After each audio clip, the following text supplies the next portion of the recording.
తెలంగాణ ఉద్యమంలో నువ్వేం టీఆర్ఎస్ మీద నీకెవడు ఇస్తున్న పైసలు? ఆయన టీఆర్ఎస్ అంట. ఆయన ఏ పార్టీలో సంబంధం లేదు. ఆయన మనసూద్ వచ్చింది రాసిండు జై తెలంగాణ అన్నాడు. బ్రదర్ తప్పే ఉంది?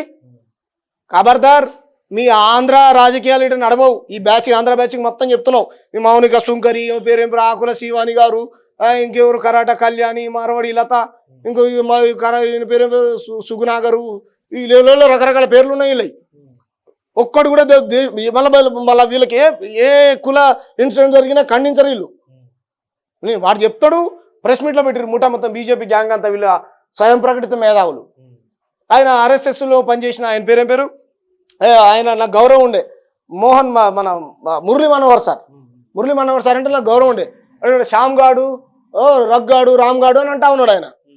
ఏం సార్, ప్రొఫెసర్ నాగేశ్వరరావుని మీరు కమ్యూనిస్ట్ కండవ కప్పుకోండి, మీరు కూడా బీజేపీ కండవ కప్పుకోండి, అయిపోయింది కదా సార్. మీరెందుకు స్వయం ప్రకటిత మేధావులుగా రౌండ్ టేబుల్ పెట్టి మీరు మన ఛానల్లో కూడా మైక్ టీవీలో కూడా మాట్లాడండి. మార్వాడి అంశాల్లో చాలా చాలా చక్కగా మాట్లాడింది సార్. సార్ అంటే నాకు గౌరవం ఉంటుండే. ఆయన ఇంగ్లీష్ టీచరు, ఏబీపీ లీడరు. ఏం సార్, నువ్వు దళిత క్రైస్తవులకు ఎస్సీ హోదా కల్పించాలంటే దానికి అడ్డుపడతావు. మార్వాడీలు తెలంగాణలో కొట్టినంటే దానికి అడ్డుపడతావు. తెలంగాణ వాదాన్ని పాకిస్తాన్తో పోలుస్తున్నారంటే దానికి అడ్డుపడతావు. నువ్వు బీజేపీ కండవ కప్పుకోరా సార్, అయిపోయింది కదా. మళ్ళీ ఎందుకు నేను స్వయం ప్రకటిత ఇంగ్లీష్ మేధావిని అని చెప్పుకోవడం? బీజేపీ కండవ కప్పుకో సార్. ప్రొఫెసర్ నాగేశ్వరరావు గారిని బీజేపీ కండవ కప్పుకుంటున్నావు. వీళ్ళ తీరుని నేను అడిగిన సార్ని, ఏం సార్ ఇట్లా మాట్లాడుతుంది వీళ్ళందరూ అంటే, సార్ అంటే గౌరవం ఉంటుండే. ఇది తప్పు సార్. పవన్ కళ్యాణ్ ఎవరైనా పోటీ చేద్దన్నారా?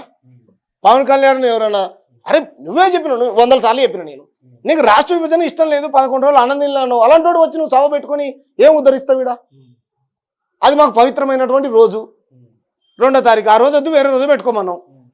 ఏమన్నా పాకిస్తాన్లో పెట్టుకున్నా? పోయి ఓపెన్. ఇప్పుడు జనసేన జాతీయవాదం గురించి ఢిల్లీలో కూర్చొని మాట్లాడుతున్నా, పోయి ఉత్తరప్రదేశ్లో కమిటీ ఏమను, గుజరాత్లో కమిటీ ఏమను, ఆడ కూడా సభ పెట్టమను. ఎవరొద్దంటారు? వాళ్ళకు పర్మిషన్ ఇచ్చిర్రు, వీళ్ళకి ఇవ్వలేదు. ఏం మాట్లాడుతున్నామే? వీళ్ళంతా ఇది కరెక్ట్ కాదు. మీరు మాట్లాడేటువంటి మాటలు ఖబర్దార్. తెలంగాణ ప్రజలన్నీ పసిగడతా ఉన్నారు కాబట్టి మార్చుకో, నీ పద్ధతి మార్చుకో.